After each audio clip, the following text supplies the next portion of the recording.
자, 오늘 새 정부 출범 딱 일주일 전에 국정과제가 발표됐었죠. 무려 110개. 그런데 그 가운데 지역을 찾아보기가 힘들었다. 이런 얘기입니다. 익숙한 우리 지역말로 이 점을 꼬집어 비판한 분이 바로 우리 지역 출신의 정치인 장태수 대변인인데요. 직접 이야기 한번 듣겠습니다. 연결돼 계시죠? 안녕하십니까? 네, 안녕하세요. 예. 정의당 대변인 장태수라, 예. 아니, 삼선 또 구의원이시고 지역에서 또 잔뼈가 굵으신 우리 지역 정치인을 중앙 정치에서 만날 때 뭐 당연히 지역민들 반갑겠습니다만 아무래도 중앙당 당직 맡으시니까 지역 접촉이 좀 적잖아요. 네, 사실 그렇습니다. 마음은 그렇지 않은데 예. 일에 쫓기다 보니까 지역을 찾기가 조금 힘이 듭니다. 저희 방송도 오랜만에 출연하셨으니까 좀 시원하게 사투리 뭐 후련하게 쓰시면서 지역 청취자들께 인사 한번 해주시죠. 네, 대구에서 태어나고 자란 정의당 정치인 장태수고요. 서구에서 특히 이제 삼선 서구위원 활동을 할 수 있도록 지역민들께서도 많이 지지하고 사랑해 주셨던 기억을 간직하고 있습니다. 오늘 방송도 우리 대구 경북의 청취자들께서 조금이라도 도움되도록 방송 진행하도록 하겠습니다. 아니 이렇게 또 재밌는 분이셨나 싶은 게 가시자마자 네가 왜 거기서 나와 트로트를 부르시질 않나. 예, 그리고 또 사투리 논평으로 시시때때로 또 주목받고 있습니다. 이렇게 또 형식을 중시하시는 이유가 있으십니까? 뭐 형식을 중요시한다기보다는요. 제가 이제 대변인 역할을 맡고 있으니까 시민들께 전달하고 싶은 정의당의 마음, 정말로 시민들이 정치에 바라는 시민들의 마음, 이 마음들을 어떻게 시민들께 잘 전달할 수 있을까? 그걸 고민하다 보니까 이럴 때는 이런 방식으로, 저럴 때는 저런 방식을 이용하는 게 예? 제가 하고 싶은 말을 시민들께 잘 전달할 수 있겠다는 생각에서 뭐 노래도 부르고 지역으로 논평도 하고 그렇게 했습니다. 아무래도 지역 소멸을 걱정하는 마음으로 이번 논평은 또 사투리를 선택하셨군요. 아니 그 소통관에서 4일에 논평하시고 당시 반응 어땠어요? 좀 궁금한데. 사실 특별한 반응은 없었고요. 예.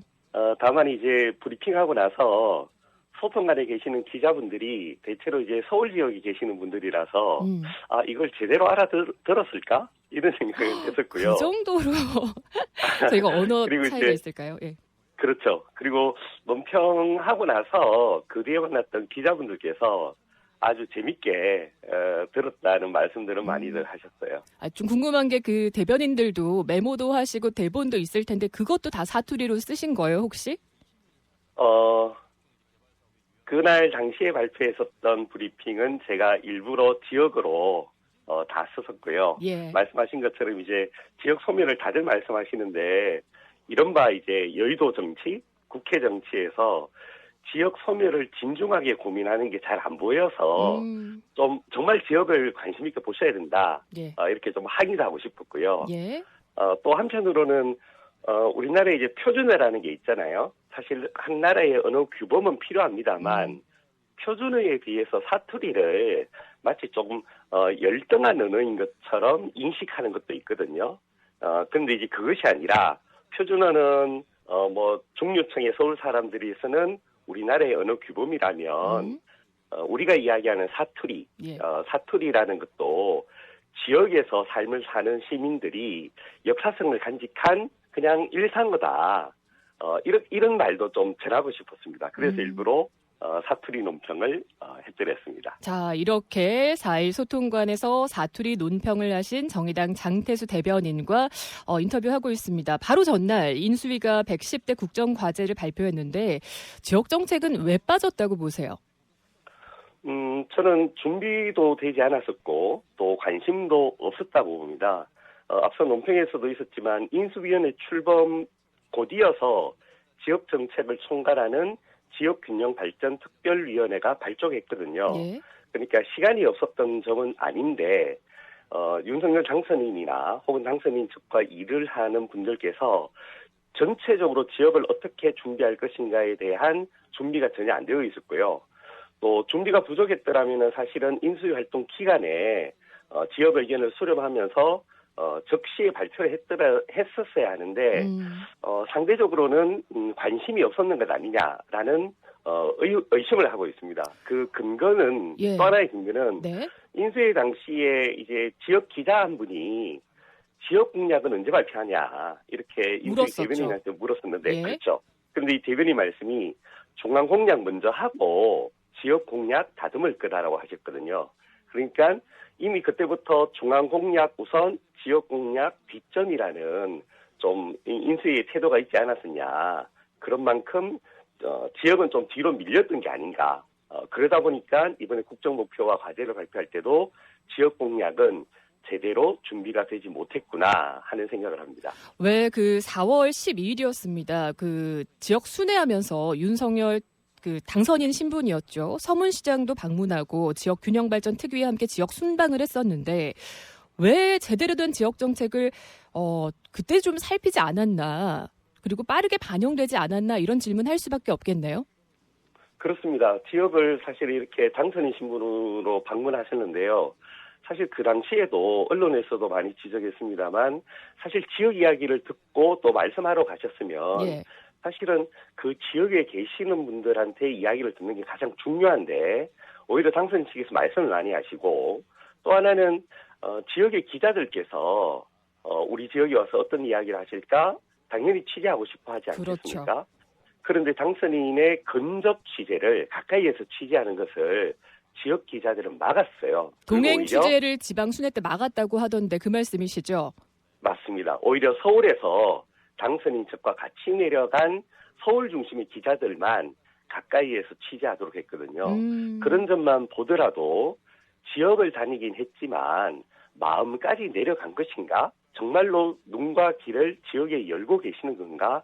하는 비판을 당시에 많이 받았었죠. 지역민들과의 어떤 그 의견 청취에 자리도 좀 부족했고 그리고 또 지역 언론과의 소통도 부재했다 이 말씀을 하시는 거네요. 맞습니다. 야, 110대 국정과제는 일단 지역, 특히 대구 찾아보기가 힘들었고 520개 실천과제를 발표했는데 여기에는 몇몇 있기는 합니다. 뭐 예를 들면 경북도청 후적지 문화예술허브 조성 요 정도인데 대구 시민들 좀 섭섭하겠습니다만 이렇게 지역 간의 정책 격차가 큰 것, 이것 자체가 지역 불균형 아닌가 이런 지적이 있거든요. 그렇게 보실 수 있습니다. 다만 이제 지역 공약을 전체적으로 총괄하는 국정목표 1개를 제외한 5개의 국정목표 산하에 세부적인 과제를 놓다 보니까 그 과제가 지역별로 균형을 갖기는 어려울 수는 있었을 거예요. 그래서 사실은 오늘 이야기하고 있는 그러면 지역을 전체적으로 어떤 비전을 가지고 우리가 헤쳐나갈 것인가 이 말씀을 하셨어야 되는데 이 말씀이 속 빠진 거예요. 예. 그러다 보니까 다른 국정과제에 있어서는 지역 간의 형평성 문제가 대두되고 전체적으로 지방이 소멸한다는 이 위기를 어떻게 헤쳐나갈 것인가에 대한 비전과 구체적인 수단은 없으니 지역을 홀대한다는 비판을 피할 수 없는 거죠. 근데 그 지역 균형 발전 특위라고 있지 않습니까? 그 지난 주말 네네. 사이에도 대구에 방문을 해서 또 여러 가지 정책들을 제시를 하긴 했습니다만 그 김병률 위원장이 이런 말 하더라고요. 인수위의 이런 특별 기구 둔 것만 봐도 역대 어떤 정부보다 지역 균형 발전 당선인 그 당시에 의지가 있다 이렇게 얘기를 하고 있거든요. 그거는 너무 자기중심적인 발언 같으세요. 그만큼 그만큼 사실은 지역 소멸이라는 절박함 안에 우리가 있기 때문에 그런 건데 그 절박함을 슬로건으로 나타낼 것이 아니라 네. 구체적으로 이 위기를 어떻게 극복할 것인가는 구체적인 모습을 내놔야 되는데 그거는 내놓지 않으시면서 우리가 지역에 대해서 역대 어느 정부보다 관심을 가지고 있습니다. 라고 말씀하시는 것은 그냥 말만 앞세우는 거죠. 오히려 그 말씀하실 시간에 6대 국정 목표를 발표할 그 당시에 지역은 이렇게 하겠습니다. 지방소멸에 윤석열 정부는 이렇게 대응할 겁니다. 이걸 내놓으셔야죠. 이제 새 정부가 출범했으니 실제로 어떻게 실행해 나가는지 지역 얼마나 들여다보고 또 변화시킬 건지를 좀 지켜봐야 되겠네요. 마지막으로 이것도 여쭤보고 싶습니다. 윤석열 대통령이 후보 시절부터 자영업자들에게 공언했던 거 있죠. 그 최저임금 지역별, 업종별 차등 적용인데 물론 이게 중용된 그 인사들 중에서도 입장이 갈리고는 있습니다만 추경호 경제부총리가 용역 등을 통해서 제대로 논의할 필요가 있다는 입장이어서 올해는 아니더라도 다시 또 부활할 수 있을 것 같은데요. 이 지역별로 최저임금 격차 두는 것 정의당은 어떤 점을 우려하십니까? 이 사실 되지가 않은 이야기예요. 왜냐하면 되지도 않는다. 현행법상, 예. 맞습니다. 현행법상 최저임금법의 규정을 봤는데 최저임금법에는 지역별로 차등을 둘 수가 없도록 되어 있습니다. 또 하나는 법 개정을 통해서 지역별 차등을 하겠다는 발상을 할 수도 있지만 그렇게 이제 생각하는 이유는 지역별로 물가 등이 다르니까 급여 수준을 달리해도 되지 않느냐 이 생각이시거든요. 예. 그렇다면 대학생 자녀를 둔 노동자나 아픈 부모를 둔 노동자는 그러면 그 노동자 개개인의 사정에 따라서 꼭 필요한 급여를 책정할 수 있을까요? 그렇지 못하거든요. 그래서 일반적인 기준을 법제화하는 것인데 지역별로 차등하겠다는 것은 지역의 세세한 사정에 대해서 법으로 반영하기 매우 곤란한 점이 있고요. 또 하나는 설사 그렇게 한다면 가장 낮은 최저임금을 적용받는 지역에 누가 일하러 갈까요? 그렇게 되면 저 지역은 정말 급여 수준이 낮아라고 낙인도 찍힐 뿐더러 노동력의 원활한 공급에 있어서도 문제가 발생하는 거죠. 제가 볼 때는 이것은 저임금 노동자와 자영업자, 이른바 우리 사회 뻘들끼리 갈등만 붙이는 나쁜 선동이라고 봅니다. 예, 오늘 어쨌든 새 정부 취임했습니다. 끝으로 뭐 덕담이나 당부 말씀 있으시면 짧게 부탁드립니다.